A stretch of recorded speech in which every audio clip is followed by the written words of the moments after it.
नमस्कार सर. नमस्ते. सो पहिलाच प्रश्न हा आहे की तुम्हाला Sai Shri Avdhoot industries what is it आणि ते कुठल्या सर्व्हिसेस प्रोव्हाइड करतं किंवा काय करतं नेमकं? श्री साई हा जो प्रश्न तुम्ही विचारला, श्रीमधला कॅपिटल एस, अवधूतमधला ए आणि इंडस्ट्रीमधला आय, असं हे 3 अल्फाबेटिकल्स जे हे आहेत अवधूत इंडस्ट्रीमधले, ते घेऊन त्याचा तो साई तयार झालेला आहे. तो जाणून बिजून किंवा आर्टिस्टिक काही केलेला नव्हता. एक ओनर आणि एक एम्प्लॉई यांच्या माइंडसेटमध्ये काय फरक असतो? मालक हा स्वतःसाठी जगत नसतो. कारण मालकाची भूमिका अशी पाहिजे की मी माझ्यासाठी नाही, या लोकांसाठी मला हे चालवलं पाहिजे.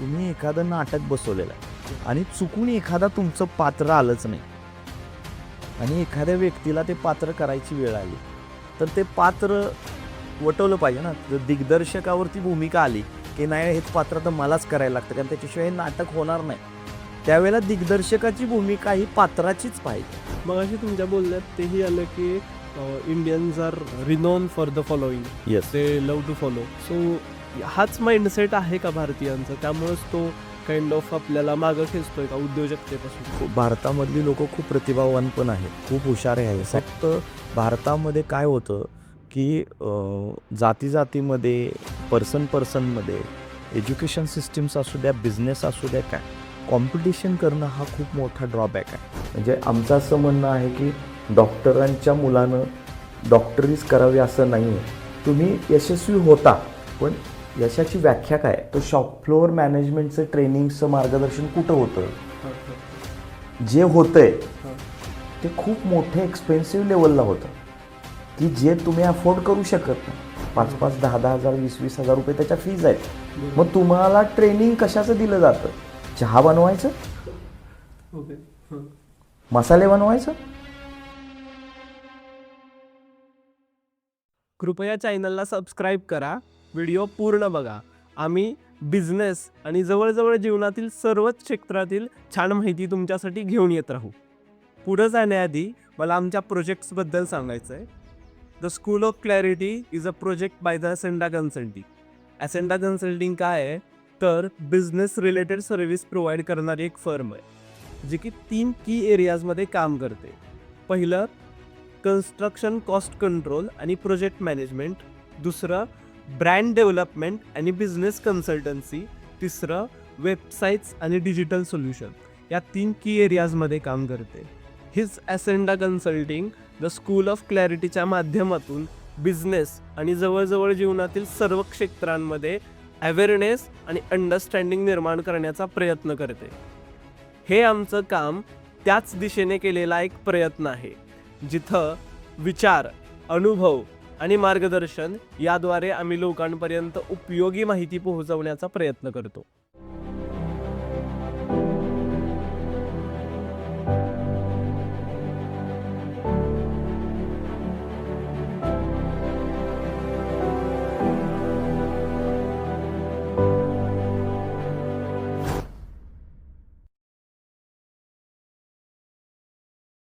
नमस्कार सर.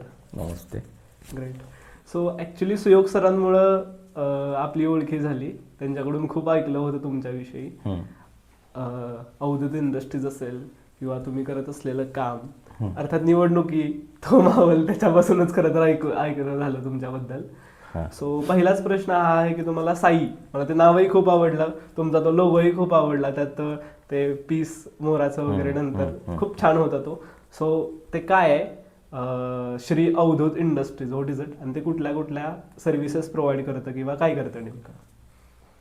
श्री साई हा जो प्रश्न तुम्ही विचारला, तो बेसिकली श्री अवधूत इंडस्ट्रीजचं श्रीमधला कॅपिटल एस, एमधला अवधूतमधला ए आणि इंडस्ट्रीमधला आय, असं हे 3 अल्फाबेटिकल्स जे हे आहेत अवधूत इंडस्ट्रीमधले, ते घेऊन त्याचा तो साई तयार झालेला आहे. तो जाणून बिजून किंवा आर्टिस्टिक काही केलेला नव्हता. ओके. तो त्या जे श्री अवधूत इंडस्ट्री ज्या वेळेला आम्ही कंपनीला नाव दिलं त्यावेळेला तो तयार झालेला आहे. श्री अवधूत इंडस्ट्री हे नाव देण्याचा उद्देश असा होता की अवधूत दत्त महाराजांचं नाव आहे. अवधूत म्हणजे निर्विकारता असते. अवधूत म्हणजे म्हणजे पृथ्वी ज्याच्यामध्ये सामावलेली आहे तसा तो अवधूत असं म्हटलं जातं. म्हणजे या सृष्टीवरती जे काही जन्माला येतं किंवा या सृष्टीमध्ये जे काय आहे त्याचं सगळं प्रतिनिधित्व हे अवधूत करतात, म्हणजे दत्त महाराज करतात असं म्हटलं जातं. त्यामुळं त्यांना ते प्रेरक होतं. माझं आराध्य दैवत आहे ते. त्यांचा त्याग, त्याच्यानंतर प्युरिटी आणि त्यांचं सातत्य, अशा दृष्टिकोनातून श्री अवधूत इंडस्ट्री आम्ही असं नाव त्याला दिलेलं होतं. आणि त्याच्यातूनच ते साई तयार झालं.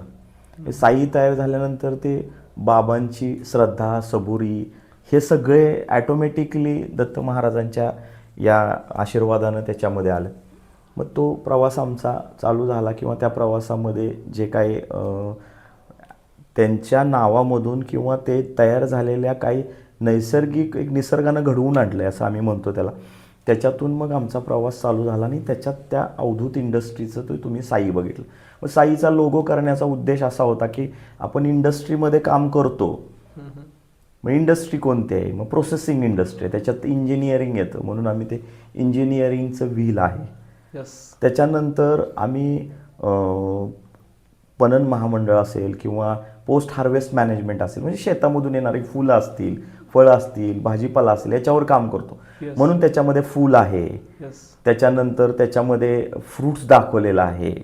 त्याच्यानंतर आयमध्ये ती गव्हाची लोंबी दाखवलेली आहे. मला वाटतं ते मोराचं पीस आहे. नाही, अशा पद्धतीनं ते आमच्या डिझायनरनं आर्टिस्टिक यानं ते केलेलं आहे. ते पण त्या मागच्या ज्या लोगोच्या ज्या गोष्टी होत्या त्यात टाकलेल्या, ती कल्पना तुमचीच होती? हो, कल्पना आमचीच होती. ग्रेट, खूप छान. तर त्या पद्धतीनं आम्ही ते केलेलं आहे. खूपच छान. आणि राहिला विषय असा की अवधूत इंडस्ट्री काय करते, ही कोणत्या सेक्टर्समध्ये काम करते. किंवा सुरुवातीचं अवधूत इंडस्ट्रीचं सेक्टर होते की मशिनरी ट्रेडिंग, म्हणजे आम्हाला जे काही प्रोसेसिंग प्लांट्सला लागणाऱ्या ज्या काही मशिनरी होतात, म्हणजे छोटे प्रोसेसर्स असतात घरगुती व्यवसाय करणारे वगैरे, त्यांचं ट्रेडिंग करणं हा त्याच्यातला एक पहिला उद्देश होता. तो प्रवास करत करत करत आम्ही त्याच्या लायसनिंग, म्हणजे त्याच्यात असणारे एखादा व्यवसाय चालू करत असताना त्याला लायसन्स काय लागतात, बरोबर, फायनान्स कसा अवेलेबल करायचा, त्याच्या सबसिडीज कशा येतात, त्याचे गव्हर्नमेंटचे पेपर्स कसे बनवायचे, ह्या सर्व्हिसेस दिल्या जातात. त्याच्यानंतरचा पार्ट येतो प्रोजेक्ट कोणता प्रोजेक्ट आहे, करायचा तर आहे पण प्रोजेक्ट कोणता, मग त्याच्यासाठी तो कन्सल्टन्सी किंवा सल्ला दिला जातो. त्याच्यानंतर आहे मशिनरीज. मग आता प्रोजेक्ट तर करायचा फायनल झाला, आता त्याला मशिनरीज कोणत्या लागणार आहेत, तर त्या मशिनरीज आम्ही सप्लाय करतो.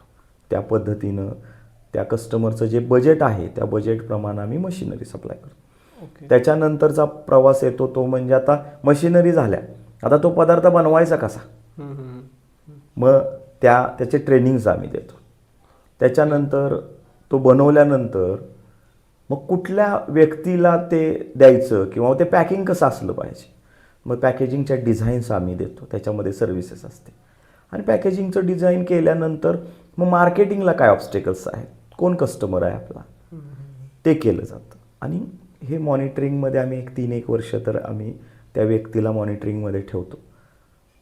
काय असतं, एखादा व्यवसाय चालू केल्यानंतर त्याच्याकडून होणाऱ्या चुका ज्या झाल्या तर व्यवसायाचे अपयश, याच्यामुळं आम्ही सगळ्या छोट्या छोट्या गोष्टींना त्याच्यावरती मॉनिटरिंग ठेवून, आमच्या कंट्रोल्समध्ये ठेवून आम्ही ह्या सर्व सर्व्हिसेस प्रोव्हाइड करतो. ग्रेट. त्याच्यानंतर आम्ही अवधूत इंडस्ट्रीच्या माध्यमातून एखाद्या व्यक्तीनं, आता हा टंकी प्रोजेक्टचा विषय झाला, जसं की एखादा व्यक्ती आलेला आहे, प्रोजेक्ट सिलेक्ट केलेला आहे, तो प्रोजेक्ट लॉन्च केलेला आहे, परंतु एखादा व्यक्ती असतो की ज्यानं प्रोजेक्ट ऑलरेडी चालू केलेला आहे, तो माझा कस्टमरच नसतो, पण व्यवसाय चालू केल्यानंतर काही अडचणी आलेल्या असतात त्याला.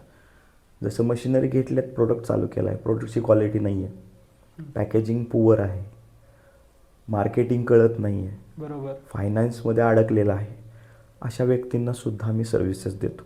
म्हणजे थोडक्यात आजारी पडलेले जे व्यवसाय आहेत त्यांना सरळ करण्याचं काम आम्ही करतो. डॉक्टरचं काम आम्ही करतो. त्याच्यानंतर आमचं जे काय मेन काम आहे, काही व्यवसाय करत असताना, आमचा प्रवास चालू होत असताना काही रिसर्च इन्स्टिट्यूट आहेत, तिथं गव्हर्नमेंट खूप मोठ्या प्रमाणामध्ये फंड्स अवेलेबल करून देतं. बरोबर.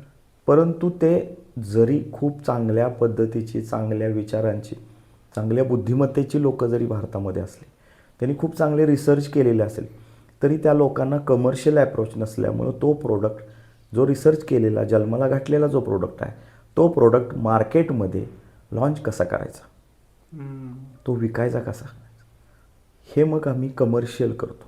मग त्याला आम्ही रॉयल्टी बेस्ड बिझनेस म्हणतो किंवा पेटंट रजिस्ट्रेशन म्हणतो. अशा पद्धतीच्या आमच्या खूप वेगवेगळ्या पद्धतीच्या ॲक्टिव्हिटी आहेत. परंतु स्पेसिफाय आम्ही असं का सांगू शकत नाही, कारण माझा जो कस्टमर आहे, कस्टमरला आमची काय गरज आहे त्यानुसार आम्ही सर्व्हिस डिफाईन करतो. खूप छान. आणि अवधूत इंडस्ट्रीज कधी सुरू झालं हे? अवधूत इंडस्ट्री ही 2002 पासून इस्टॅब्लिश झालेली आहे. ओके. कुठं? कराडमध्येच? ॲक्च्युअल अवधूत इंडस्ट्रीचा जन्म हा चिपळूणमधून झाला. चिपळूणमध्ये तिकडं सगळं? तिथं काही करिअरच्या सुरुवातीच्या पाथमध्ये आम्ही दुकान हे ट्रेडिंग करण्यासाठी आम्ही कोकण बेल्ट मी निवडला होता. तिथून सुरुवात झाली आणि 2006-07 कराडमधून तेच एक्सपान्शन करून आम्ही कराडमधून सेंट्रल ऑफिस केलं. ओके. मग आता चिपळूणमध्ये सुद्धा हा शाखा हे आहे? आमचं चालू आहे. ओके. कुठं कुठं सुरू आहे म्हणजे शाखा काइंड ऑफ? शाखा म्हणण्यापेक्षा आमचे साधारणतः भारतामध्ये बऱ्यापैकी सगळ्या स्टेट्समध्ये कामं चालतात आणि भारताच्या बाहेर जवळजवळ 6 ते 6 कंट्रीजमध्ये आमचं काम चालतं. खूप छान. खूपच छान. कन्सल्टन्सीमध्ये युजली आत्ता लोकांना असं वाटतं की मार्केटिंग म्हणजे जो खूप मोठा गाभा आहे म्हणूयात एखाद्या इंडस्ट्रीचा किंवा एखाद्या बिझनेसचा, ते कमी पडतात का भारतीय कुठं करायला? म्हणजे इंडस्ट्रीचा गाभा कमी पडतायत म्हणण्यापेक्षा कसं आहे की भारतीय लोकांमध्ये सदनता असल्यामुळं भारत हा पूर्वीपासून सदन देश आहे. बरोबर. भारतामधला बेसिक प्रॉब्लेम्स असा आहे की भारतामध्ये अनंत जाती आहेत. कल्चर खूप वेगवेगळ्या पद्धतीचं आहे. कल्चर वेगळे आहेत आणि भारताचा जर तुम्ही अभ्यास केला तर भारतामध्ये हिमालयापासून कन्याकुमारीपर्यंत, पूर्वेपासून म्हणजे तुमच्या गुजरातपासून तुम्ही पश्चिम बंगाल, ओरिसा, आसामपर्यंत, बांगलादेशपर्यंत, हा जर पूर्ण रेडियस जर बघितला तर प्रत्येक एरियाचं ॲटमॉस्फिअर खूप वेगळं आहे. करेक्ट. खूप वेगळं आहे. म्हणजे आम्ही असं म्हणतो की 10 किलोमीटरला भाषा बदलती आणि 10 किलोमीटरला फूड बदलतं. हे बदलत असताना ह्या ज्या गोष्टी आहेत भारतामधल्या ॲटमॉस्फिअर किंवा ह्या सगळ्या गोष्टी आहेत, हे सेंट्रलाइज होऊ शकलं नाही. का? तर सिंगल क्रॉपिंग पॅटर्न नाही आहे भारतामध्ये. बरोबर. सिंगल क्रॉपिंग पॅटर्न नसल्यामुळे पूर्वी भारतामध्ये सेंट्रलाइज सिस्टीम्स होत्या, म्हणजे बार्टर सिस्टीम्स होत्या. म्हणजे भाषा वाईज प्रांतरचना होण्याची मेन कारणच ती होती. आपली लोकं खूप हुशार होती, त्यांनी ते व्यवस्थित डिझाईन केलं होतं. मग ते करत असताना त्या ठिकाणी त्या रेडियसनं, जसं की पश्चिम महाराष्ट्रामध्ये ऊस होतो, हळद होते किंवा ज्या काही अजून क्रॉप पॅटर्न्स आहेत ते होतात. मग त्या ठिकाणी ते सेंट्रलाइज होणं आणि एक मोठी इंडस्ट्रीज उभा राहून त्याला सपोर्टिव्ह इंडस्ट्रीज तयार होणं ही काळाची गरज होती. तेवढं काम आपल्या इथं झालेलं नाही आहे. आणि Indian people is good followers, म्हणजे कुणीतरी केलंय म्हणून मी करायचं, या मानसिकतेमध्ये आपली लोकं असल्यामुळं ही इंडस्ट्री खूप ग्रो होऊ शकली नाही. म्हणून त्याचं जास्त मार्केटिंग नाही झालं. आणि कुठंतरी म्हणजे इंडिपेंडन्स स्वभाव खूप भारतीय लोकांचा आहे. म्हणजे स्वतंत्र, प्रत्येक गोष्टी म्हणजे स्वतंत्र. म्हणजे 4 मुलं असतील, शिकली, घराच्या बाहेर गेली की प्रत्येकानं वेगळा संसार थाटायचा, प्रत्येकानं वेगळं काहीतरी.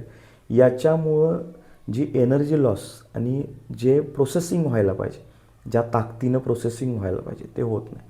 आमचं असं म्हणणं आहे की गव्हर्नमेंटच्या काही ODOPच्या आता स्कीम काढल्यात गव्हर्नमेंट, म्हणजे 1 क्रॉप 1 डिस्ट्रिक्ट. तसा गव्हर्नमेंटचा उद्देशच तो आहे. 1 क्रॉप 1 डिस्ट्रिक्ट म्हणजे काय? सातारा जिल्ह्यामध्ये गूळ आहे, म्हणजे ऊस आहे. बरोबर. सांगलीमध्ये हळद आहे. बरोबर. नाशिकमध्ये तुमचं टोमॅटो आहे, द्राक्ष आहेत. मग अशा पद्धतीचे जे क्रॉप पॅटर्न आहे त्या क्रॉप पॅटर्नला रिलेटेड इंडस्ट्रीज उभ्या राहणं काळाची गरज आहे. करेक्ट. आणि ॲग्रीबेस इंडस्ट्री तर भारतामध्ये असल्याच पाहिजे. 70% ॲग्रिकल्चर इकॉनॉमी आहे. बरोबर. त्यामुळं ॲग्रीबेस इंडस्ट्रीजमध्येच भारतीय लोकांनी काम करणं हे खूप महत्त्वाचं आहे असं मला वाटतं. ग्रेट. आपण येऊच ते नंतर बिझनेस आणि ब्रोकर. त्याच्या आधी आपण भेटलो त्यावेळी 2 ते 3 वेळा तुमच्या बोलण्यात हा शब्द आलेला होता की भारतीय संस्कृती खूप छान आहे, ग्रेट आहे. सो का महत्त्व वाटतं तुम्हाला भारतीय संस्कृतीचं आणि तुम्हाला काय वाटतं कशा पद्धतीनं ती ग्रेट आहे किंवा छान आहे? भारतीय संस्कृतीमध्ये जर तुम्ही पाहिलं तर प्रत्येक कल्चरचं, प्रत्येक जातीचं, प्रत्येक प्रांताचं एक स्ट्रक्चर डिझाईन आहे.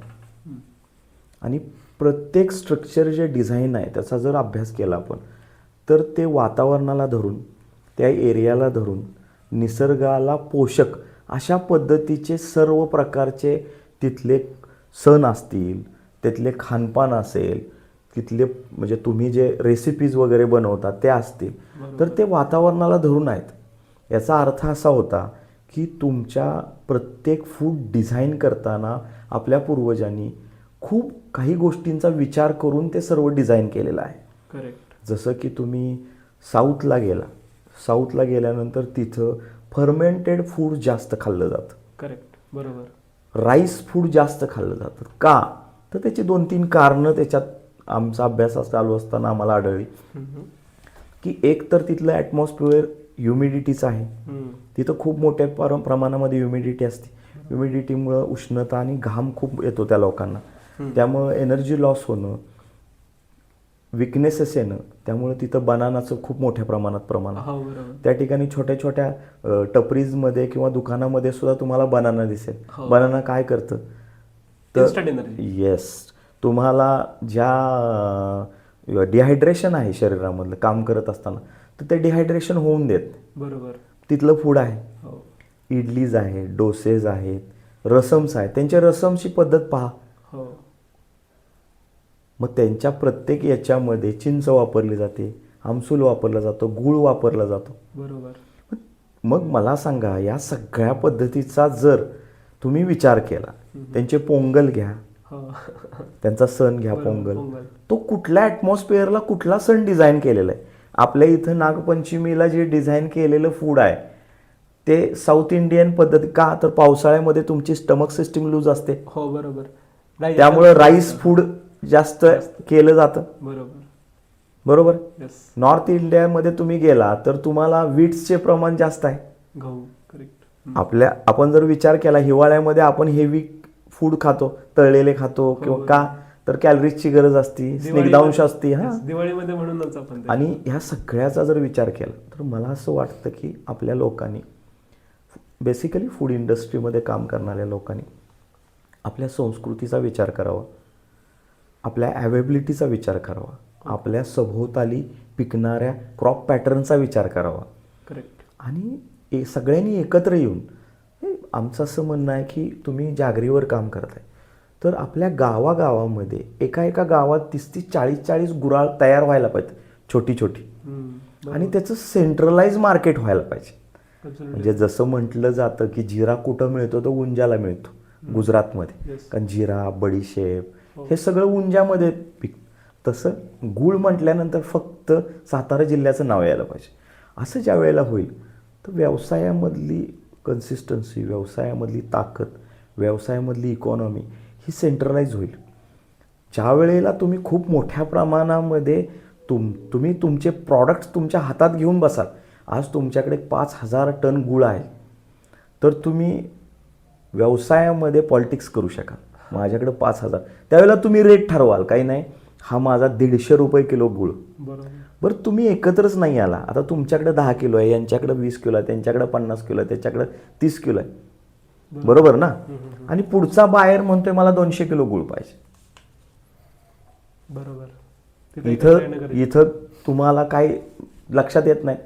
आता 20 किलोवाला म्हणतो तो बायर इंटरेस्टेड नाही तुमच्या 20 किलोमध्ये. बरोबर. मग हे कुठंतरी एकत्र आलं पाहिजे, त्याच्या स्टेप ठरवल्या पाहिजेत. मॅन्युफॅक्चरिंगचं मार्जिन ठरवलं पाहिजे. काय नाही, मॅन्युफॅक्चरिंगला एवढंच मार्जिन घ्यायचं, मॅन्युफॅक्चरिंगनं पास ऑन करायचं. तो पुढं ट्रेडिंग मार्जिन किती आहे काही घेणं देणं नाही. वेअरहाऊसमधून मटेरियल जाणारं जे मेंटेन करणार आहे, अशा पद्धतीचे गव्हर्नमेंटनंही काही वेअरहाऊसेस तयार करणं गरजेचं आहे. त्याच्यासाठी चांगले मार्केटिंगचे सर्वच लोकांनी मॅन्युफॅक्चरिंगमध्ये यावं अशी आमची अपेक्षा नाही आहे. काही लोकांनी ट्रेडिंगमध्ये यावं, काही लोकांनी या लोकांना असोसिएट्स करून घ्यावं, काही लोकांनी एकत्र करावं आणि काही तुमच्यासारख्या तरुण मुलांनी त्याच्यामध्ये येऊन ते ट्रेडिंगचा भार उचलावा. आज ज्या व्यक्तीकडं भांडवल नाही आहे, व्यवसाय करू किंवा शेती नाही आहे, क्रॉप नाही आहे, त्या लोकांनी ट्रेडिंगमध्ये या. म्हणजे आम्हाला सांगण्याचा उद्देश असा आहे याच्यामध्ये, कन्सल्टन्सी म्हणजे काय, आम्ही असं म्हणतोय तुमच्याकडं काय आहे हे पहिले ठरवा आणि मग व्यवसायाचा पॅटर्न आपण ठरवूया. बरोबर, खूप छान. मग अशी तुम्ही उल्लेख केला की भारतामध्ये विविधता आहे अनेक गोष्टींमध्ये आणि संस्कृतीचा त्याच्या आधीच हे पण म्हटलं की इथं आपण काइंड ऑफ विभागले गेलो आहोत. सो ती डायव्हर्सिटी म्हणजे जातीपातींची असेल किंवा माणसांची विचारांची असेल, ती तुम्हाला वाटतं का की काही प्रमाणात मारक आहे? ते वरदानही आहे मारकही आहे. ओके. वरदान का आहे तर तुम्हाला मल्टी क्रॉप्स पॅटर्न्स असल्यामुळे तुम्हाला त्या पद्धतीनं भारतामधला व्यक्ती हा उपाशी राहू शकत नाही. कारण खूप नैसर्गिक विविधता असल्यामुळे कुठल्या ना कुठल्या पद्धतीचं फूड त्याला अवेलेबल होतं. कारण निसर्गानं त्या पद्धतीनं तुम्हाला दिलेलं आहे. हे मी वरदानाच्या स्वरूपात म्हणजे वरदान आहे तेच आपण अजून स्ट्रेंथ वाढवून कसं जाता येईल ह्याचा जर विचार खूप बारकाईने केला तर होईल. मारक का आहे तर एका लिमिटच्या पुढं तुमची जी ग्रोथ व्हायला पाहिजे ती होत नाही. या दृष्टिकोनातून मी मारक म्हणेन. आज तुम्ही आज पूर्वीच्या काळी मीडिया खूप स्ट्रॉंग नव्हतं. बरोबर. त्यामुळं बार्टर सिस्टीम खूप छान पद्धतीनं चालत होती. एका गावामध्ये सर्व प्रकारचे 12 बलुतेदार होते. ज्या लागणाऱ्या सगळ्या गोष्टी गावामध्ये बनत होत्या. स्वयंपूर्ण होतं. येस, ते स्वयंपूर्ण होतं. तोच पॅटर्न फक्त देश लेवलला किंवा राज्य लेवलला आलेला आहे किंवा जिल्हा लेवलला आलेला आहे. म्हणजे त्याचा एरिया बदलला. पूर्वी गाव होतं, आता जिल्हा होतं, नंतर स्टेट होतं. याच पद्धतीनं त्याचं डिझाईन होणं गरजेचं आहे. त्यामुळे मारक आहे का तारक आहे याच्यापेक्षा आपल्या तरुण पिढीने ठरवायचं. आता पूर्वीच्या लोकांनी आपल्याला ते दिलेलं आहे. आता मगाशी म्हटला तुम्हीच की संस्काराच्या स्वरूपामध्ये आणि कल्चरच्या स्वरूपामध्ये त्यांनी खूप छान पद्धतीनं जतन करून ठेवलेलं आहे. बरोबर. जे जतन केलेलं आहे ते जतन केलेली जी संस्कृती आहे, ते संस्कार आहेत, ते विचार आहेत, त्याला मॉडर्नायझेशन करून ते आपण आमचा देश किती ग्रेट आहे आणि आमच्या देशाची संस्कृती किती छान आहे आणि आमचं निसर्गावर किती प्रेम आहे ही दाखवायची आता वेळ आलेली आहे असं मला वाटतं. ग्रेट. मग अशी तुमच्या बोलण्यात तेही आलं की एक Indians are renowned for the following. Yes. They love to follow. Yes. They don't go and pioneering किंवा नवीन Yes. काहीतरी इनोव्हेशन होत नाही. सो हाच माइंडसेट आहे का भारतीयांचा? त्यामुळेच तो काइंड ऑफ आपल्याला मागं खेचतोय का उद्योजकतेपासून? नाही, असं पण नाही म्हणता येणार. कारण भारतामधली लोक खूप प्रतिभावान पण आहेत, खूप हुशार आहे, सायंटिस्टिक माइंड आहे. फक्त भारतामध्ये काय होतं की जाती जातीमध्ये पर्सनमध्ये एज्युकेशन सिस्टीम्स असू द्या, बिझनेस असू द्या, काय कॉम्पिटिशन करणं हा खूप मोठा ड्रॉबॅक आहे.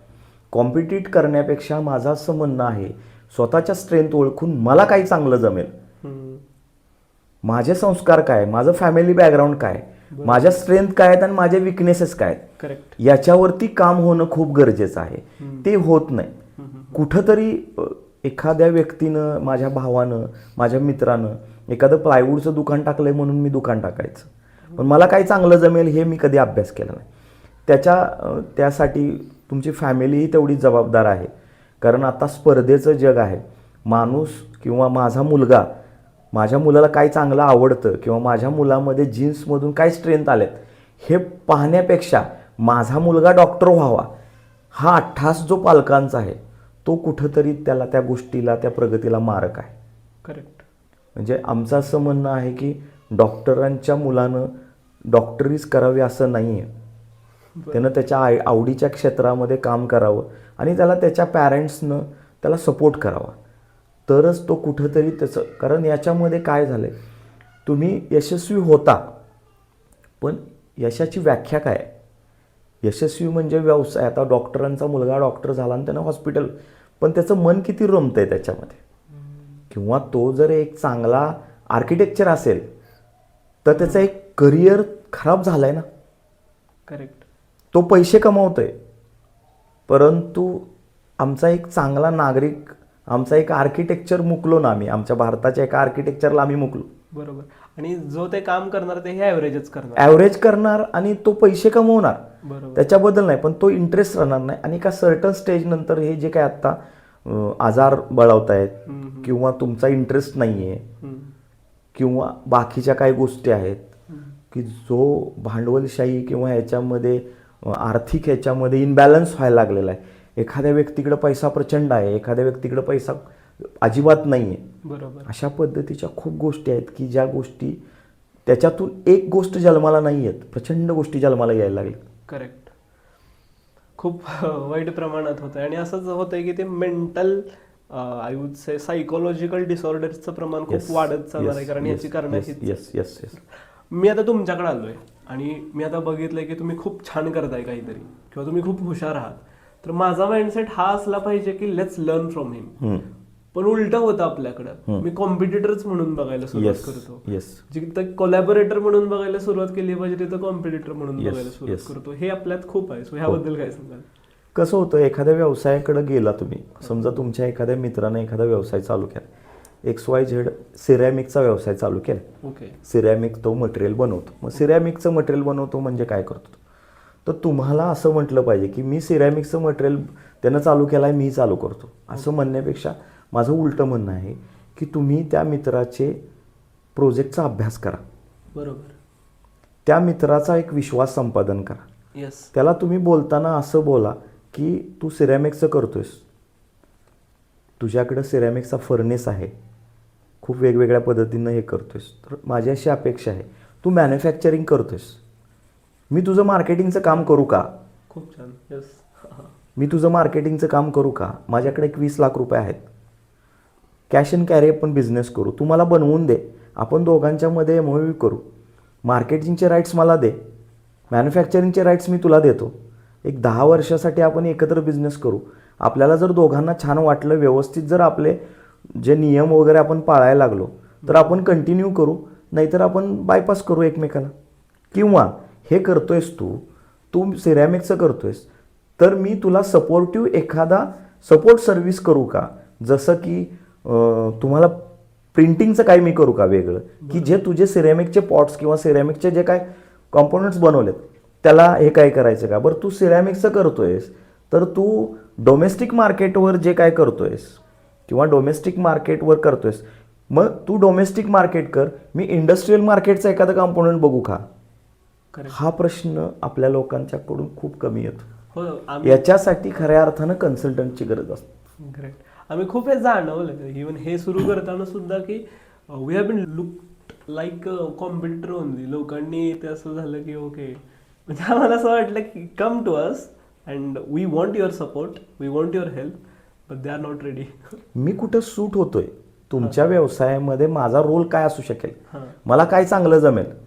मग तुमच्याकडं ज्या मित्रानं मॅन्युफॅक्चरिंग युनिट टाकलेलं आहे त्या मित्राला इकॉनॉमिकल सफर करतोय तो, तर मी भांडवल लावून मला जर 2 रुपये मिळणार असतील आणि तो मित्रांनी ते असोसिएट्स होणार असेल, तर कदाचित मला असं वाटतं की हीच इंडस्ट्री आहे.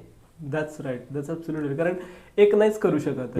ते सगळं कोलॅबोरेटिव्हच वर्क असतं. तुम्ही ऑटोमोबाईल इंडस्ट्री पहा, ब्रँड एक असतो पण N नंबर ऑफ प्रोसेसर्स वेगळे आहेत, करेक्ट, सप्लायर्स वेगळे आहेत, व्हेंडर्स वेगळे आहेत. करेक्ट, बरोबर. खूप छान. म्हणजे सगळ्यात भारी उदाहरण द्यायचं झालं तर काही दिवसांपासून आम्ही गाडी घ्यायचं वगैरे असं डोक्यात आहे. तर आम्ही बघायला गेलेलो गाडी, आणि युजली सुरुवात मारुतीपासूनच. विक्टोरियस नावाची आत्ता गाडी आलेली रिसेंटली, त्यानंतर ग्रँड विटारा आम्ही बघितली.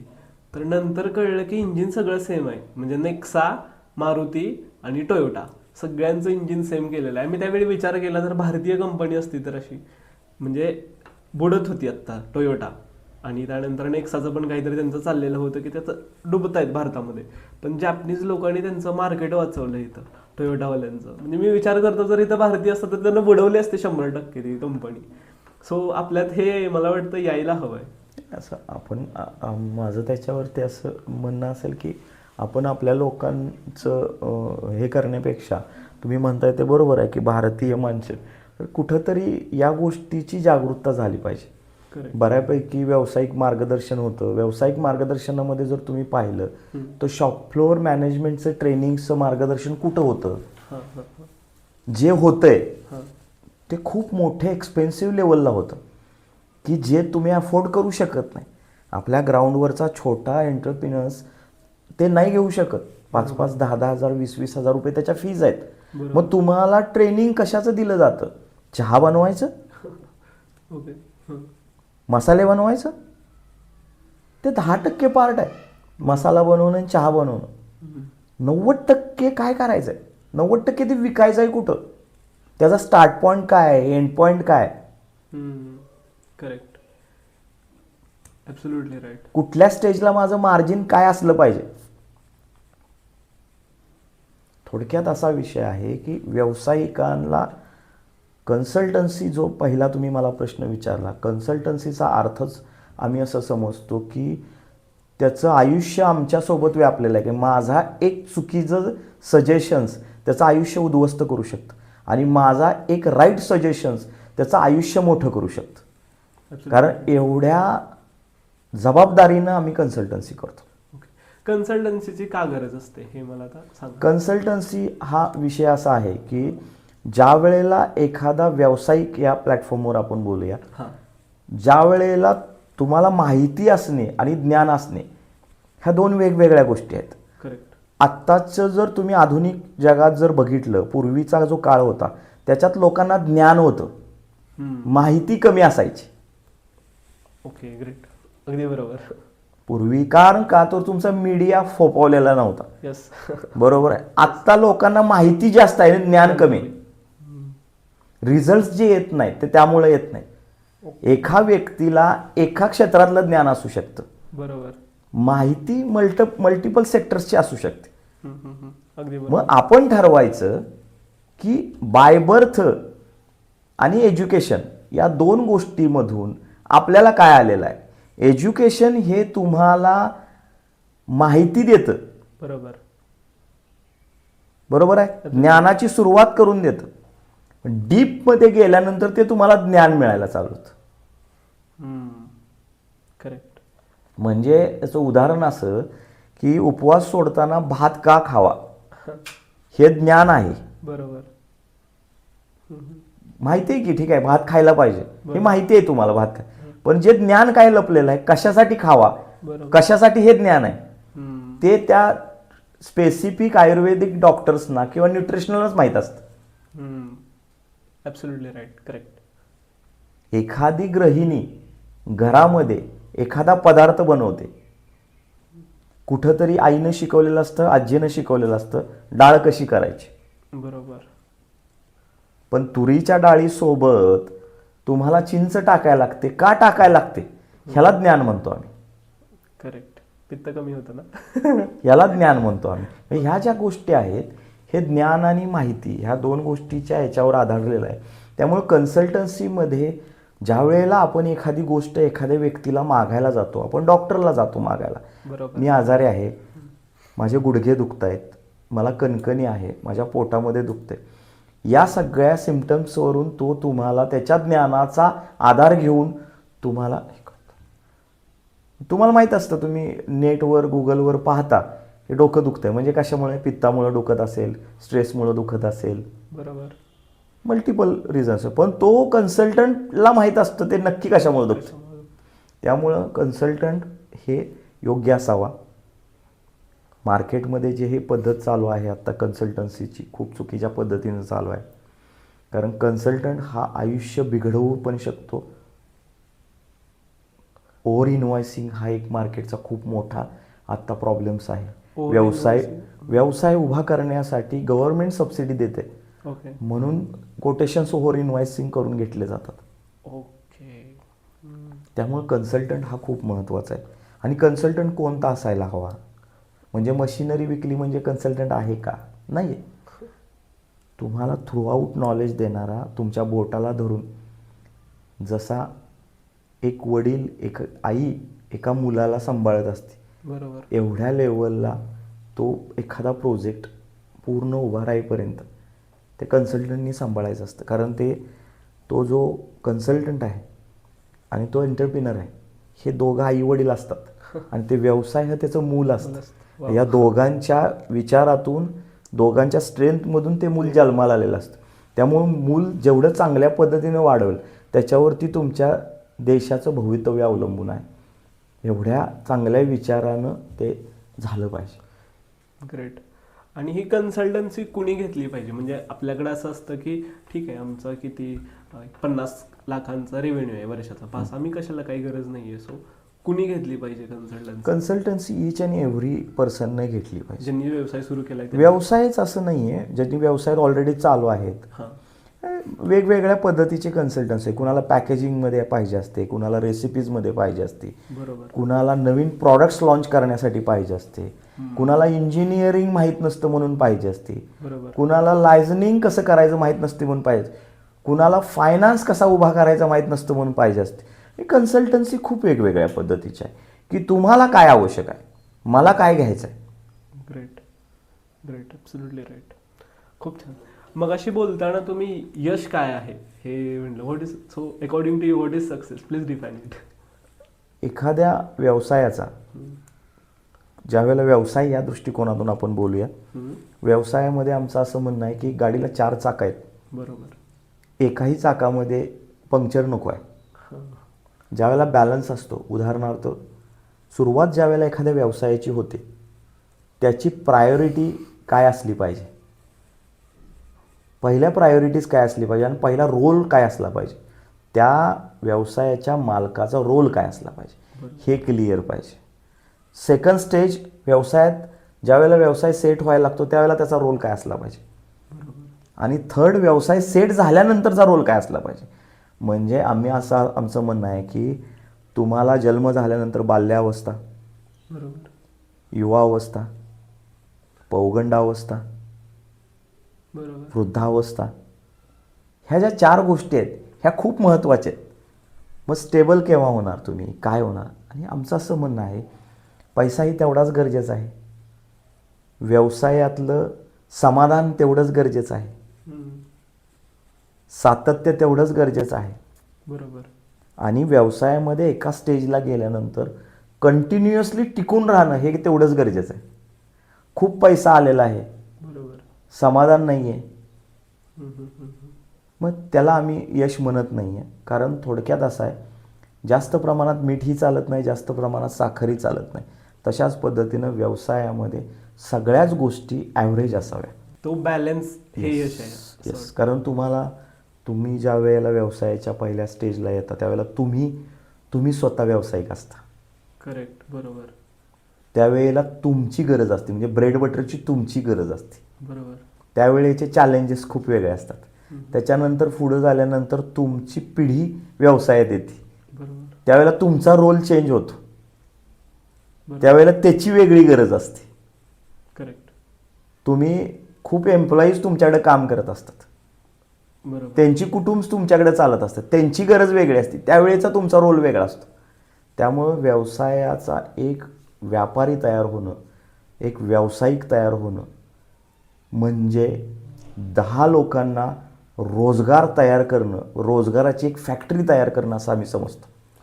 त्यामुळं तो व्यावसायिक एवढा स्ट्रेंथ त्याच्यामध्ये तयार व्हायला पाहिजे, त्याला त्याच्या जबाबदाऱ्या समजल्या पाहिजेत. फक्त खूप प्रॉडक्ट चांगले केलेत, पैसे आलेत असं नको, त्याला त्याच्या समाजाप्रतीच्या जबाबदाऱ्याही कळाल्या पाहिजेत. कारण त्या एका व्यक्तीवर लाख मेला तरी चालेल, पण लाखाचा पोशिंदाच मेला नाही पाहिजे किंवा तो जगला पाहिजे. ते म्हणण्याचा उद्देशच तो आहे की तो एक मालक, ज्यानं तो व्यवसाय जन्माला घातला आहे, तो 10 ते 15 जणांचा पोशिंदा, म्हणजे 10 गुणिले 4 त्याच्या एका घरात असणारे 40 लोकांना जगवत असतो. करेक्ट. ही भावना तुमच्याकडे पाहिजे. मग मला सांगा, ही भावना जर तुमच्याकडे असेल तर तुम्ही तुमचं स्वतःचं शरीर जपलं पाहिजे, तुम्ही तुमचा इकॉनॉमिकल बॅलन्स जपला पाहिजे, बरोबर, तुमची मानसिकता जपली पाहिजे, तुम्ही तुमचा आनंद जपला पाहिजे. यस, हे माझ्या दृष्टिकोनातून व्यावसायिक यश आहे. ग्रेट, खूप छान. तुमच्याकडून कुणाकुणाला कन्सल्टन्सी दिल्या गेल्यात आतापर्यंत? म्हणजे तुमचे फेमस कस्टमर्स काय आहेत? माझे फेमस कस्टमर्स मी फ्रूट इंडस्ट्रीजमध्ये आहेत, हॉटेल इंडस्ट्रीजमध्ये दिलेले आहेत. Okay. जसं की शिवराज आहे, शिवराज, त्याच्यानंतर अलंकारचा आहे कराडमध्ये, पुण्यामध्ये हे आहेत. हां, पुण्यामध्ये स्पीज बिर्याणी आहे, एसपीज बिर्याणी. त्याच्यानंतर तुमचं निसर्ग हॉटेल आहे, सी फूड ट्रीटमेंट्स आहेत.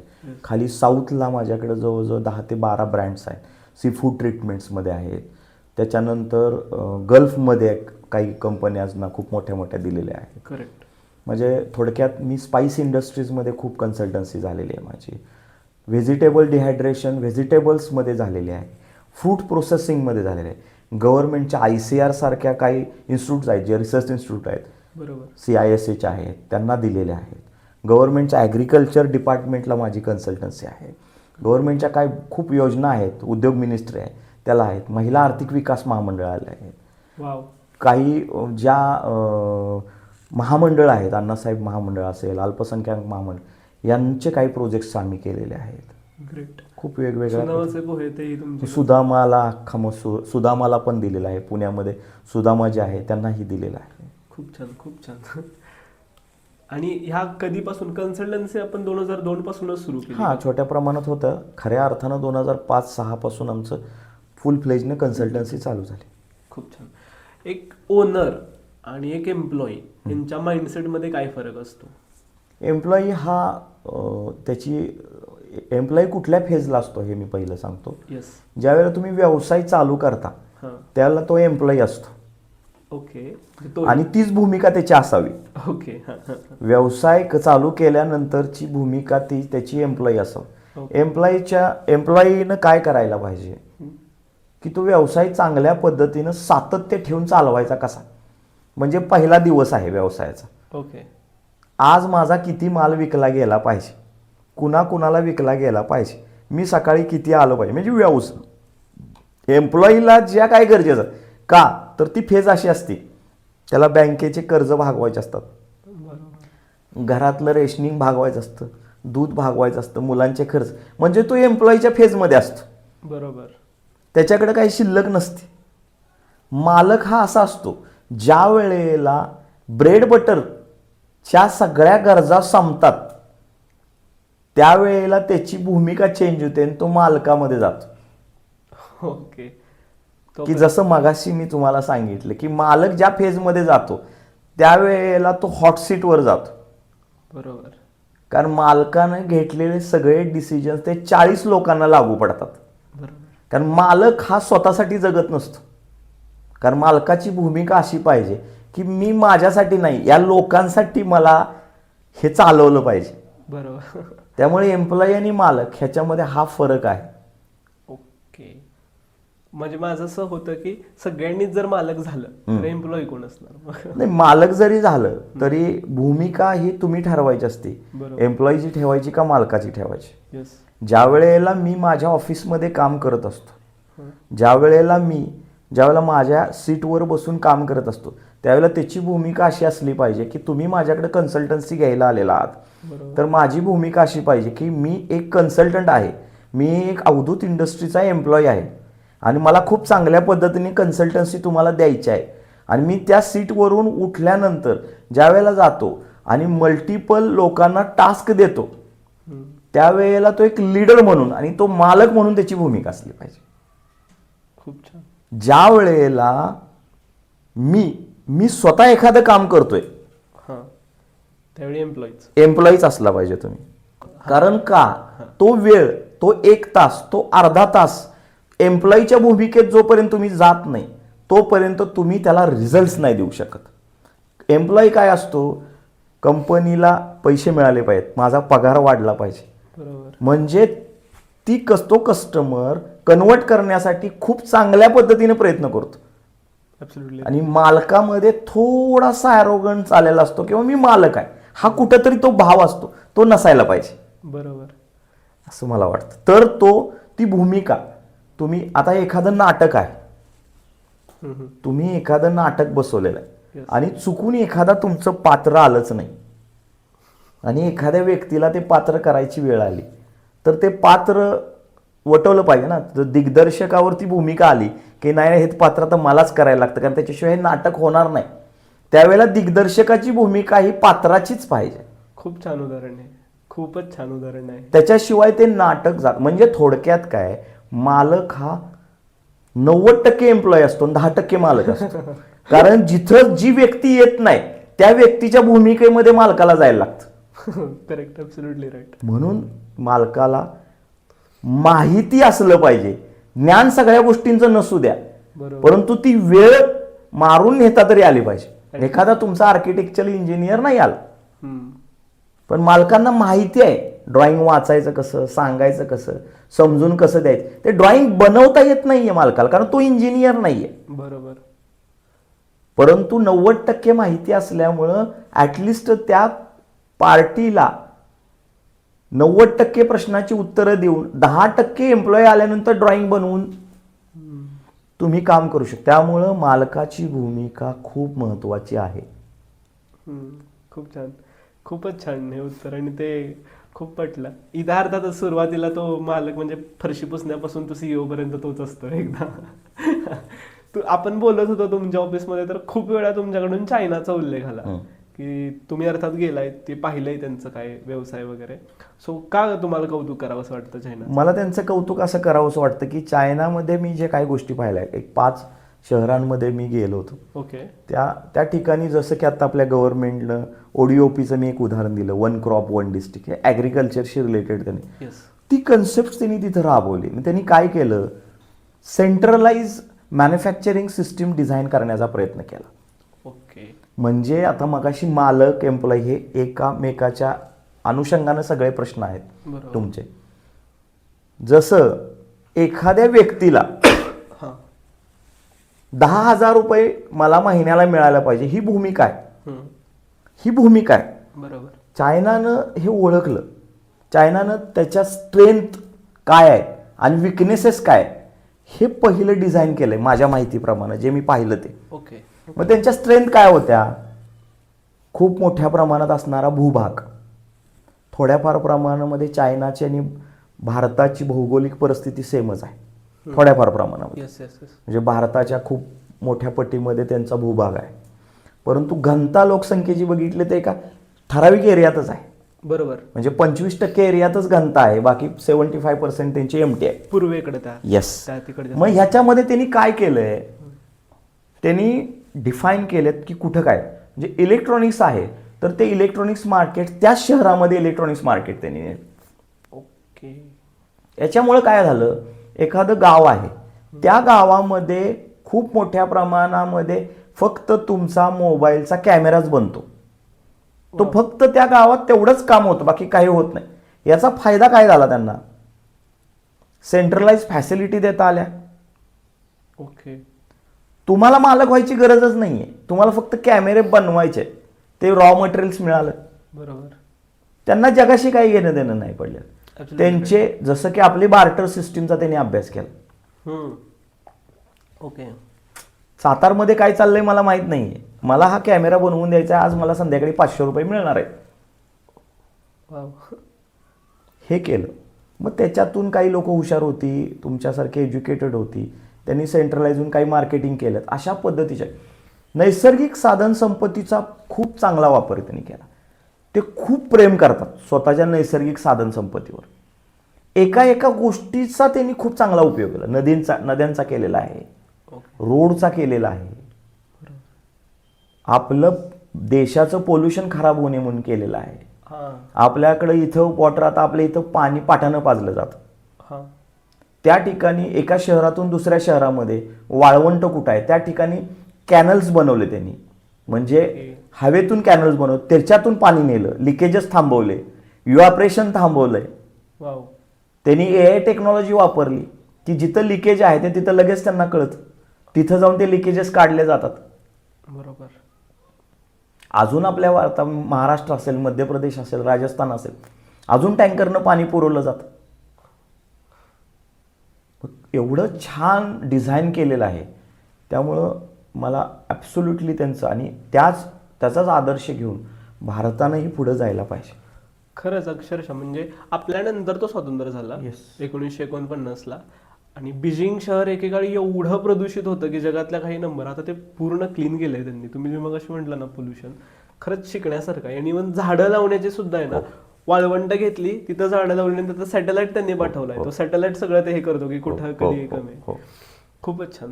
भांडवलशाही अर्थव्यवस्था आणि समाजवादी अर्थव्यवस्था ह्याच्यामध्ये तुम्हाला काय वाटतं की कुठली भांडवलशाही अर्थव्यवस्थेमध्ये काय होतं, 2च वर्ग तयार होतात, एक श्रीमंत आणि एक गरीब. ओके. कारण पूर्वापार चालत आलेले जे साधन संपत्ती आहे, काय डॉक्टरचाच मुलगा डॉक्टर, राजाचाच मुलगा राजा, याला भांडवलशाही म्हणतो आम्ही, व्यावसायिकाचाच मुलगा.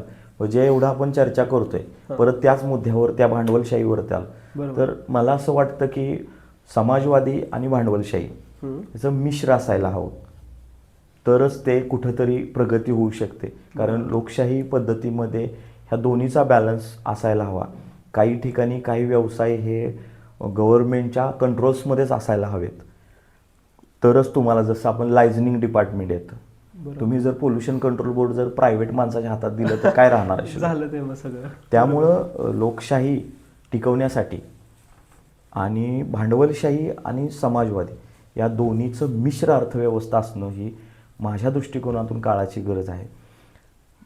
समाजवादामध्ये होतं काय लोकांचा नागरिकाचा हक्क जिवंत राहतो ओके. त्याच्यावरती अत्याचार होत नाही. भांडवलशाहीमध्ये खूप श्रीमंत आणि खूप गरीब जसं पश्चिम बंगालसारखं होऊन बसतं खूप श्रीमंत मग त्याच्यामध्ये गुन्हेगारी वृत्ती खूप जन्माला येते कारण पैसा सर्व काही बोललं जातं मग तर तुम्ही म्हटलं तसं का प्रगती झाली नाही बरोबर. म्हणजे एकानं न्याय द्यायचा एकानं हे करायचं असं नाही संमिश्र अर्थव्यवस्था असावी असं एक माझा अभ्यास सांगतो. ग्रेट. ॲक्च्युली ह्याचं मला एक आय डोंट नो पण मला एक असं आकलन आहे कॉम्प्रेन्शन की अमेरिका भांडवलशाही आहे प्रॉपर कॅपिटलिस्ट आहे सगळं प्रायव्हेट आहे अक्षरशः त्यांची सेंट्रलाइज बँक आहे जी फेडरल बँक ती सुद्धा प्रायव्हेटायझेशन आहे त्याच्यावरून त्यांनी टायटॅनिक बुडवली आहे खरं तर ती प्रायव्हेट व्हावी म्हणून आणि एप्स्टीन फाईल्स हे अमेरिकेतच घडू शकतं कारण ही तेच आहे की भांडवलशाही अर्थव्यवस्था कारण एक्सप्लॉइट करता येत ना जसं तुम्ही म्हटलात की दरी निर्माण होते आणि गुन्हेगारी वाढू शकते मला खूप पैसा आहे आणि माझ्या खालचे आहेत लोक त्यांना मी एक्सप्लॉइट करू शकतो. भांडवलशाहीमध्ये ठरवून केल्या जातात सगळ्या गोष्टी ठरवून म्हणजे भांडवलशाहीमध्ये तुम्हाला सत्ता केंद्र असतं करेक्ट आर्थिक सेंट्रलायझेशन असतं बरोबर. मला एखादी गोष्ट करायची समजा XYZ मला एखादी गोष्ट करायची मला 10 वर्षानंतर ती जन्माला घालायची तर आत्तापासूनच त्याची गणितं ठरवली जातात. आणि समाजवादामध्ये कसं असतं समाजाचा विचार पहिला पुढे येतो बरोबर सहकाराचा विचार पहिला पुढे येतो म्हणून संमिश्र पाहिजे काही ठिकाणी भांडवलशाहीच पाहिजे आणि काही ठिकाणी समाजवादच पाहिजे. Absolutely right. भारतात आहे ते आहे भारत मिश्र व्यवस्था आहे अर्थव्यवस्था मिश्रच आहे आणि तशीच असायला हवी लिटरली कारण एखाद्या स्वार्थासाठी देशाला वेठीस धरून चालणार नाही. अक्षरशः खूप महत्त्वाचं आहे हे खरं तर लोक देशही विकतील अक्षरशः त्या होय प्रॉफिटच्या नादात. येस 90% व्यवसाय युजली ना पहिल्या 1-2 वर्षातच बंद पडतात भारतातले किंवा एकूण जगातलेही म्हणू शकतो. तर तुम्हाला काय वाटतं की ते कुठं चुकतात आणि 1-2 ते 3 वर्ष मिनिमम कसा तग धरून धरला पाहिजे? व्यवसाय सुरू करत असताना जसं की सांगितलं की एखाद्या व्यवसायाचं प्रोजेक्शन बनवलं जातं. कुठलाही व्यवसाय जगामध्ये कोणताही व्यवसाय तयार केला की आपल्या इकडं चार्टर्ड अकाउंटंट CAची गरज घेतली जाते. येस. ज्यावेळेला तो प्रोजेक्ट उभा केला जातो किंवा केला जातो ज्याला कागदावर घेतलं जातं त्याचा अर्थ काय असतो तो चार्टर्ड अकाउंटंट्स हे तुम्हाला फायनान्शियल प्लॅन्स देत असतो. बरोबर. म्हणजे काय देत असतो तो इनपुट्स घेतो. तो इनपुट्स काय घेतो तुम्ही एखादा हा कप बनवणार आहात ओके.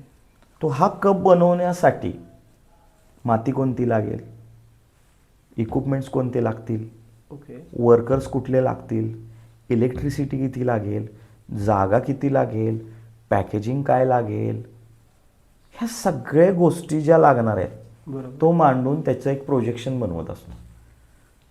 तो प्रोजेक्शन बनवल्यानंतर तो तुम्हाला सजेशन्स देत असतो की हे प्रोजेक्शन आहे हा प्रोजेक्ट करण्यासाठी 20 लाख रुपये लागणार आहेत. 20 लाख रुपयामधले 5 लाख रुपये हे तुम्हाला मशिनरीला लागणार आहेत. बरोबर. 5 लाख रुपये हे तुम्हाला इन्फ्रास्ट्रक्चरला लागणार आहेत. 10 लाख रुपये हे तुम्हाला खेळतं भांडवल लागणार आहे. परंतु भारतामध्ये 90% न्यू प्रोसेसर ज्याला आम्ही स्मॉल प्रोसेसर म्हणतो यांना याच्यातलं 1% गंध नसतो. तुम्हाला बँकेनं सांगितलंय प्रोजेक्ट रिपोर्ट द्या म्हणून तुम्ही CAकडे जाता. तो प्रोजेक्ट रिपोर्ट CA एक्सेलमध्ये बनवतो तो तुम्हाला देतो तुम्ही बँकेत नेऊन सबमिट करता. वाचतही नाही काही वेळेला काय लिहिलंय कसं लिहिलंय तो प्रोजेक्ट रिपोर्ट बँकेसाठी ठीक आहे, त्याच्यात सगळं असतं. ओके.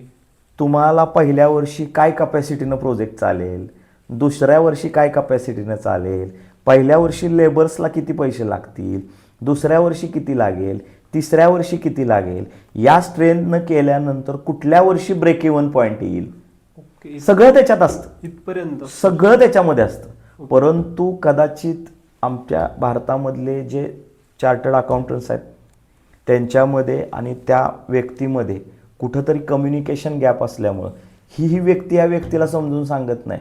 हे फक्त सांगती बँकेला आणि बँकवाल्यालाच माहीत असतं याच्यात काय लिहिलं आहे ते.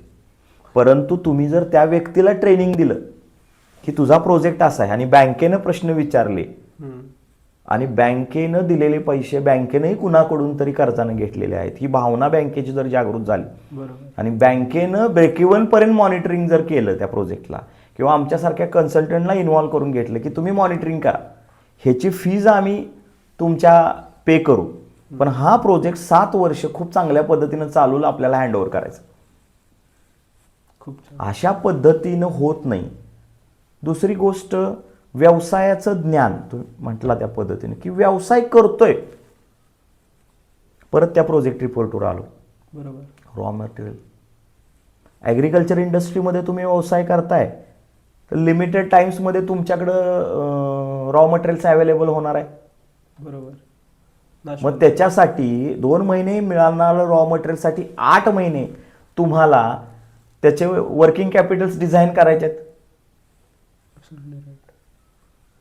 एखाद्या केमिकल इंडस्ट्रीजमध्ये एवढं वर्किंग कॅपिटलची गरज नाही आहे, तुम्हाला मटेरियल मार्केटमध्ये इझिली अवेलेबल आहे.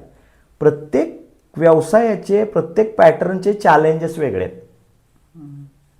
हे चॅलेंजेस समजून घेणं गरजेचं आहे. चांगले कन्सल्टंट मार्केटमध्ये हुडकणं गरजेचं आहे की जो मार्गदर्शकाच्या स्वरूपात ह्या सगळ्याचा बॅलन्स करेल. म्हणजे कन्सल्टन्सीचा रोल हा किती महत्त्वाचा आहे सांगा. म्हणजे एखादा व्यक्ती जर त्यानं सुरू केला व्यवसाय तर तो छान चालू शकतो जर छान कन्सल्टंट असेल येस, तर. 100%. म्हणजे ते आपण 90% बंद पडतात तर ते 70% पर्यंत आपण आणू शकतो. प्रॉपर की 70% व्यवसाय नाही 100% होऊ शकतं एका छान कन्सल्टंट. कन्सल्टंटमुळे. त्याचं कारण असं आहे, मुळातच तुम्हाला कसं चालायचं हेच माहीत नाही ना. पैसे अवेलेबल झाल्यात का, तर तुमचे वडील कुठेतरी नोकरीला होते, वडिलांनी दिलेले आहेत किंवा तुमच्या स्थावर मालमत्ता आहेत, त्याच्या अगेन्स्ट गव्हर्नमेंट सबसिडी देतंय, त्याच्यावरती पैसे उभे राहतात. पैसे उभे राहिले म्हणजे व्यवसाय नाहीये.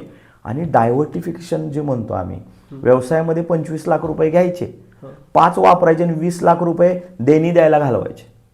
तो कसा व्यवसाय मोठा होणार. आमचं असं म्हणणं आहे की ज्या उद्देशासाठी तुम्ही ते पैसे काढलेले आहेत, कर्जानं घेतलेले आहेत, त्याच उद्देशाला ते वापरा, तरच तो व्यवसाय खूप मोठ्या प्रमाणामध्ये आणि तुम्हाला यशस्वी, कारण ते तुमचं करिअर आहे. बरोबर. कारण तुम्ही एखादं कर्ज काढल्यानंतर, व्यवसाय चालू केल्यानंतर, व्यवसाय बुडल्यानंतर तुमचे 5 वर्ष नाही आहेत, तुमचे 30 वर्ष खराब होतात. खरं आहे. कारण परतचे पैसे जे तुम्हाला काढायचे ते हे भागवण्यासाठी करायचे आणि तुम्ही त्या व्हीलमध्ये जे अडकता ते एवढा डेंजर अडकता की तिथून बाहेर पडणं शक्य नसतं. कारण इथले 12.5% फेडण्यासाठी परत 12%नं तुम्ही लोन काढता. हे 12.5, हे 12, मग तुमचा प्रॉफिट किती मोठा पाहिजे पुढं, तर हे 20, 22, 25% तुम्ही फेडाल.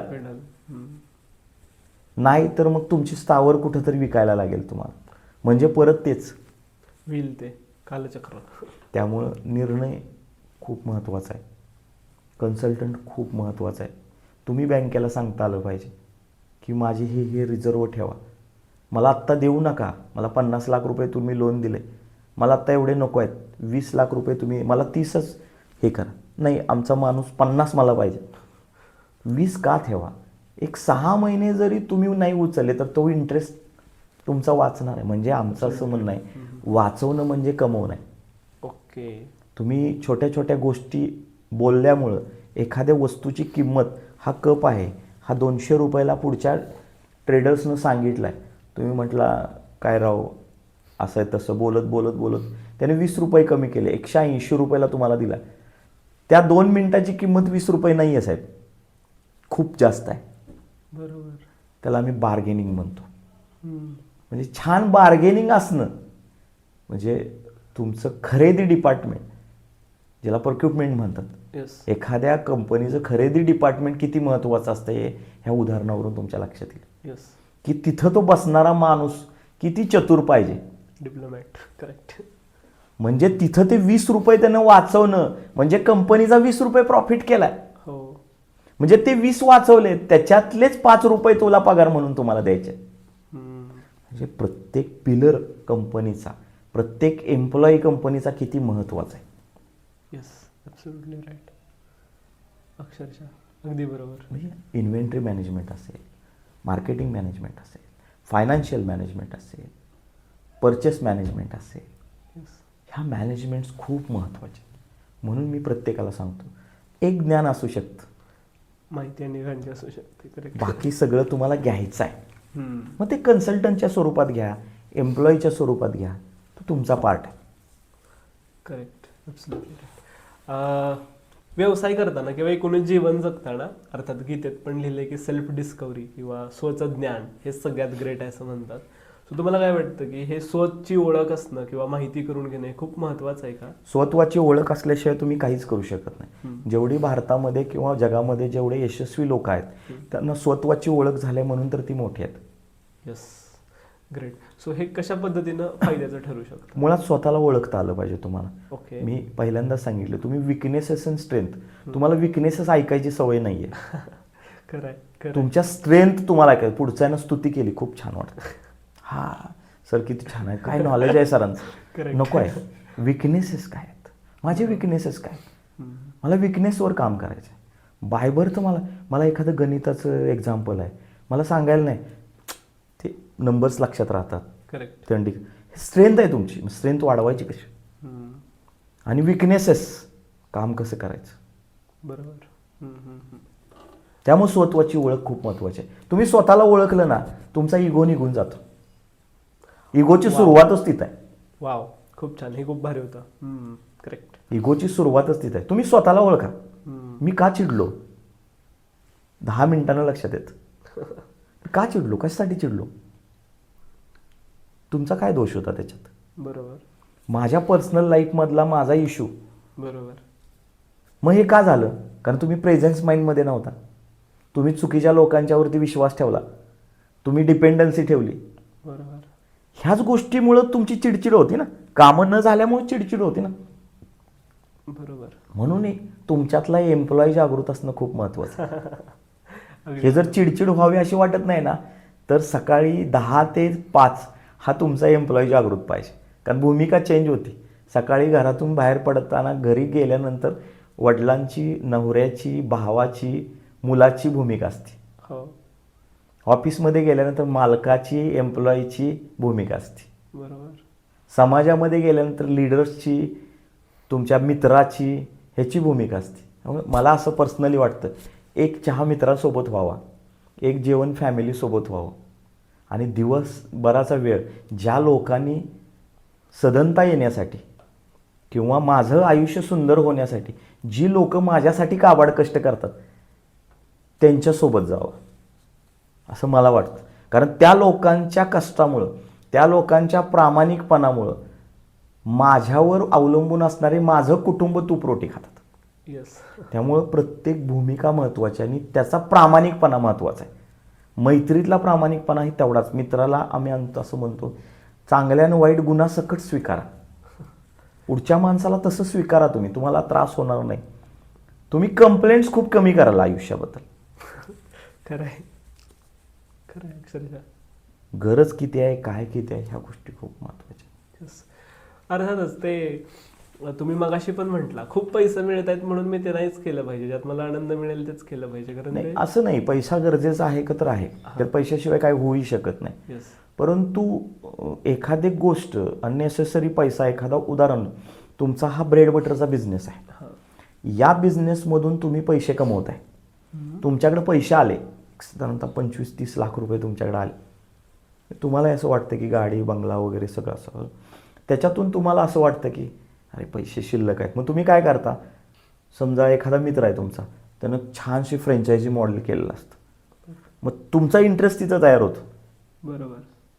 तुम्ही हे बघत नाही की ते मला जमल का, मी त्याच्याबरोबर टायअप करत असताना कशा पद्धतीनं करायचं आहे, ॲज अ इन्व्हेस्टर म्हणून करायचं आहे का कसं. म्हणजे तुमची इच्छा काय झालेली असते की ते पैसे आता वाढवायचे आहेत मला, ओके. म्हणजे 10 लाख रुपये तिथं लावता, पण पुढे जाऊन अशी परिस्थिती निर्माण होती की तुम्ही डिपेंडन्सी वाढते आणि ते 10ही बुडतात.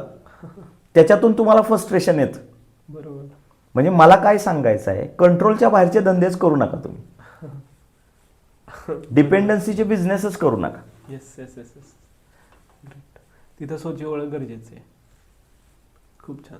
तुम्हाला पूर्ण वेळ इथं द्यायचा आहे हम्म. आणि तुमच्या मित्रानं, तुमच्या इन्व्हेस्टर्सनं तुमच्याकडून अपेक्षा ठेवली की तुम्हाला तिथं वेळ द्यायचा आहे, ते तुम्हाला होत नाही. तिथं क्रायसिस होतात आणि पार्टनरशिप संपते. बरोबर. तुम्ही वेळ कुठे देऊ शकता त्याच्यावरती तुमचं यश अवलंबून आहे. तुमच्या ब्रेड बटरचा बिझनेस हा, माझा अभ्यास असा सांगतो, ब्रेड बटरचा कोणताही बिझनेस हा तुम्हाला कधीही लॉस देत नाही.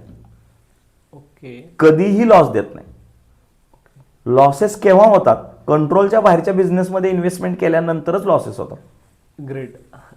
खरंय खरंय. बरोबर.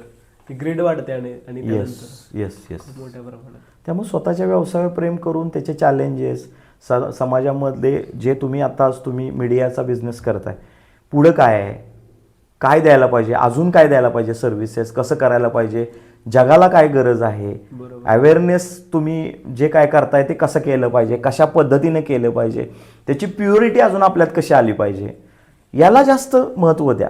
करेक्ट. उगाच कुठेतरी वडापावच्या फ्रँचायझीला पैसे टाकून चालणार नाही. असं होतं. खरंय खरंय. ॲक्च्युली तुम्ही तिथंही मी प्रश्न विचारलेला तुमच्या ऑफिसमध्ये, how do you manage the time. कारण तुम्ही खूप करत असणार आहे, खूप तुमचं हे सुरू आहे, त्यानंतर वर्किंग सुरू आहे. वास्तवात जगणे एवढंच मला माहिती आहे. Live in present. येस. कारण ज्या ठिकाणी ज्याच्यासाठी वेळ दिलेला आहे त्याचं समर्पण भाव हा माझ्यासाठी महत्त्वाचा आहे. मी माझ्या फॅमिलीसाठी असेल तर मी फक्त फॅमिलीसाठी देतो, माझ्या मित्रांसाठी असेल तर ॲब्सोल्युटली माझ्या मित्रांसाठी देतो. ग्रेट. आणि आज तुमच्या इथं आहे तर 100% तुमच्यासाठी. खूप छान. We are glad because of that actually. Okay. आपण तुमच्या ऑफिसमध्ये होतो तर तिथं डाव्या साईडला तुमच्या उजव्या साईडला शिवरायांची एक मोठी प्रतिमा आहे. सो काय महत्व आहे तुमच्या जीवनात शिवराय. माझ्यासाठी ती एनर्जी आहे. ग्रेट. कारण महाराजांचं जे काय अस्तित्व आहे आणि महाराजांचा जो समाजाप्रती असणारा जो समर्पण भाव आहे तो आजपर्यंत मी कुठल्याही लिडर्समध्ये बघितलेलं नाही आहे. कारण त्यांनी स्वातंत्र्याची व्याख्या जी आहे, म्हणजे तुम्ही भांडवलशाही घ्यायची का समाजवाद घ्यायचा, त्याचं उत्तर तिथं आहे. ओके. त्यांनी भांडवलशाहीला नेहमी विरोध केला महाराजांनी. Yes yes. बरोबर. त्यांनी समाजातल्या घटकाला, म्हणजे थोडक्यात आम्ही असं म्हणतो, जन्माला आलेल्या या पृथ्वी तलावर प्रत्येक गोष्टीचं एक स्वतंत्र अस्तित्व आहे ह्याची जाणीव महाराजांनी कुठेतरी करून दिली. महाराजांचं प्रत्येक उदाहरण तुम्ही बघा. महाराजांचं असं म्हणणं आहे, माझ्या स्वराज्यातली काडीसुद्धा त्याच्यावरती ते सुद्धा माझ्यासाठी महत्त्वाचे आहे. बरोबर. ती सुद्धा स्वराज्याची काडीसुद्धा एखाद्याला देणं हे माझ्यासाठी कुठंतरी दडपण आहे. मग इथं तो समर्पण भाव लक्षात येतो. आणि एक लीडर्स कसा असावा, कारण लीडर ह्या शब्दामध्ये सगळ्यात महत्त्वाचा विषय असा आहे, लीडर्सला स्वतःचं सुख काही नसतं. कारण स्वतःचं सुख भोगून, म्हणजे ब्रेड बटरच्या पलीकडे ती व्यक्ती आलेली असते आणि त्याची कुठंतरी एक भावना तयार झालेली असते की माझा जन्म फक्त ह्या लोकांसाठी. आणि मला जर भगवंतानं, दत्त महाराजांनी जर एवढं ज्ञान दिलं, बुद्धी दिली, तरी ते माझ्या शरीराबरोबर घेऊन जाणं हे माझ्यासाठी महत्त्वाचं नाही, ते मल्टिप्लाय होणं महत्त्वाचं आहे. माझ्यासारखे हजारो कन्सल्टंट भारतामध्ये तयार झाले पाहिजेत, लाखो कन्सल्टंट तयार झाले पाहिजेत. त्यावेळेला कुठंतरी माझ्या जन्माचं सार्थक होईल. Absolutely right. म्हणून महाराज हे माझ्यासाठी खूप मोठं आयडियल आहे. आणि प्रत्येकानं अभ्यास करावा, त्यांची प्रत्येक मोहीम युद्ध म्हणून बघू नये, अस्तित्व म्हणून बघावे. Absolutely right. खरंच ते होतं. आणि त्यांनी जी संपत्ती सांभाळली देशाची, ती कशी सांभाळली, माणसं सांभाळली, जे मगाशी तुम्ही म्हटला एम्प्लॉय, येस येस येस, ती कशी सांभाळली, त्याच्या कलेला कसं महत्त्व दिलं, बरोबर. कला जिवंत ठेवली, कला जगली पाहिजे. हे प्रत्येक घटकावरती त्या व्यक्तीनं काम केलं. आता जो चायनाचं तुम्ही उदाहरण दिलं, बरोबर. म्हणजे आपण स्वयंपूर्ण नव्हतो का? तो होतो, येस, ॲब्सोल्युटली. पण आपल्या कुठल्या तरी आविर्भावात हे संपवलंय आपण. मग पूर्वी सेंट्रलाइज होतं, पूर्वी दुष्काळ पडत नव्हते का? पडत होते, परंतु त्यांनी तलावाच्या सोयी केल्या, संरक्षणाच्या सोयी केल्या. बघा ना, प्रत्येक व्यक्तीला सुरक्षितता गावाला सुद्धा तुमच्या खंदकं होती, बरोबर, सोयी होत्या. मग आता काय झालं? आता असं काय मोठं हे झालं? अनुयायी पद्धत बंद झाली पाहिजे भारतामधली. फॉलोअर्स. हे मला कुठंतरी अजूनही खटकतंय. तुम्ही ज्ञान द्या आणि सोडून द्या. तुम्ही परत त्याचं हे करू नका. तो त्याच्या पद्धतीनं करू. तुम्ही तुमच्या मुलांसाठी ॲटमॉस्फिअर तयार करा आणि सोडून द्या. तो त्याचे डिसिजन्स घेईल, काय करायचे. निसर्गानं त्याला शिकवलेलं आहे. मग मला सांगा ना, जन्माला आलेल्या मुलाचं त्या दिवसानंतर ते चालतं, रांगतं, पळतं, बोलतं, ते सगळ्या प्रोसेस ते करतं. बरोबर. तुमचा काय रोल आहे त्याच्यामध्ये? ठीक आहे, तुम्ही खूप मोठी केअर केली एखाद्या गोष्टीची म्हणजे ते मुलगा घडतो असं नसतं. उलट केअरमुळं कदाचित तो कोशामध्ये जातो आणि त्याची पर्सनॅलिटी संपते. करेक्ट. रस्त्यावर काम करणारी एखादी वेठमजूर लमानीची बाईसुद्धा स्वतःच्या मुलाला रस्त्यावरच जगवते. मला असं वाटतं की व्यवसायामध्ये सुद्धा संघर्ष पाहिजे आणि संघर्षाशिवाय तुमचं अस्तित्व तयार होत नाही. आणि संघर्ष तुम्हाला शिकवतं की डिसिजन्स कसे घ्यायचे असतात. Absolutely right. अस्तित्वाची लढाई महाराजांनी जी शिकवली, अस्तित्वाची लढाई म्हणजे मी त्याला व्यवसायाच्या स्वरूपात बघतो. ज्या वेळेला तुमचा 7 वर्षाचा स्ट्रगल टाईम असतो व्यवसाय उभा केल्यानंतर, त्यावेळेला तुम्ही जीवाच्या आकांतानं पळायला पाहिजे. बरोबर. की एक तर हे मला यशस्वी तर करायचं आहे, नाहीतर मी पूर्ण तरी संपणार आहे ह्याच्यामध्ये. ह्या 2च भूमिका तुमच्याकडे पाहिजेत. तुमचं वाक्य काळीच काढून ठेवा. येस, अस्तित्व तुमचं खूप महत्त्वाचं आहे. आणि तुमचं अस्तित्व हे तुमच्यासाठी नाही आहे हे परत एकदा लक्षात ठेवलं पाहिजे. आमचं म्हणणं आहे की लीडर्स तयार करत असताना त्या लीडर्समध्ये हे सगळं पाहिजे. लीडर्स ही स्वतःची मालमत्ता नाही आहे, ती कुटुंबाची मालमत्ता नाही आहे. खरंच. कारण तो लीडर्स एक बाप असतो, एक मुलगा असतो, एक नवरा असतो. त्याच्यापेक्षा मोठी भूमिका समाजासाठी असते त्याची. ॲब्सोल्युटली. त्यामुळे महाराज खरंच. हे चिरकाल समाजामध्ये टिकणारं नेतृत्व आहे, चिरकाल आदर्शवत हे आहे. आणि त्यांच्यावरती बोललं तेवढं कमी आहे. खूपच छान. कारण ती एनर्जी आहे. आणि माझं असं म्हणणं आहे की प्रत्येक भारतीयासाठी ती एनर्जी आहे. Yes, absolutely. आपलं अस्तित्व आपण बोलतोय हे तर ते आणि त्यांच्यामुळेच त्यांच्या आहे. त्या प्रत्येक गोष्टीमधून दिसतंय. Yes, absolutely.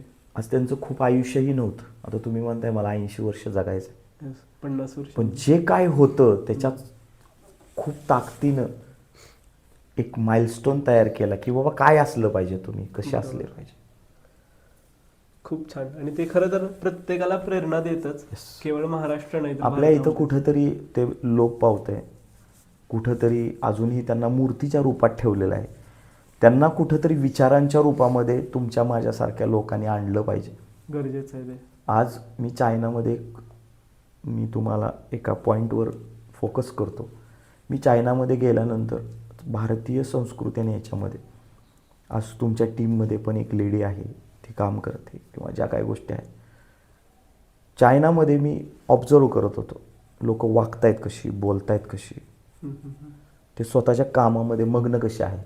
बरोबर. तर मला 2-3 गोष्टी मार्क कराव्याशा वाटतात. येस. मला सगळ्यात मोठी सुरक्षितता महिलांच्या बाबतीत वाटली तिथं. कारण तिथं 18 वर्षाचे, 20 वर्षाच्या मुली, 21 वर्षाच्या मुली काम करतायत. हो हो, बरोबर. त्या काम करत असताना, रस्त्यानं जात असताना, ट्रेनमध्ये उभा राहिलेल्या असताना, स्टॉपवर उभ्या राहिलेल्या असताना तो त्या स्वतःच्या कामात मग्न आहेत. हे इकडं बघतंय, ते तिकडं बघतंय, असला काही प्रकार नाही आहे. फक्त कामावर कॉन्सन्ट्रेशन, अवांतर चर्चा नाही, विचारलं तेवढंच सांगणं आहे. दुपारी 12 वाजता ती लोक जेवतात, नवरा बायको किंवा त्या मुली ते सगळे एकत्र काम करतात. संध्याकाळी 6 वाजता पूर्ण मार्केट बंद होतं, 7 वाजता तर ती 6:30ला तर ती लोक जेवतात आणि निघून जातात. हो. म्हणजे मला काय सांगायचं आहे की कुठल्या गोष्टीला किती महत्त्व द्यावं. तिथं कुठल्याही पद्धतीची अश्लीलता नाही आहे, कुठल्याही पद्धतीचं असुरक्षता आम्हाला वाटली नाही आहे. आज लँग्वेज प्रॉब्लेम्स असून सुद्धा मला कधी जाणवलं नाही की मी चायनामध्ये आहे. नाही जाणवलं आम्हाला, ग्रेट. कारण तुमच्या भावना सुद्धा बोलतात हां.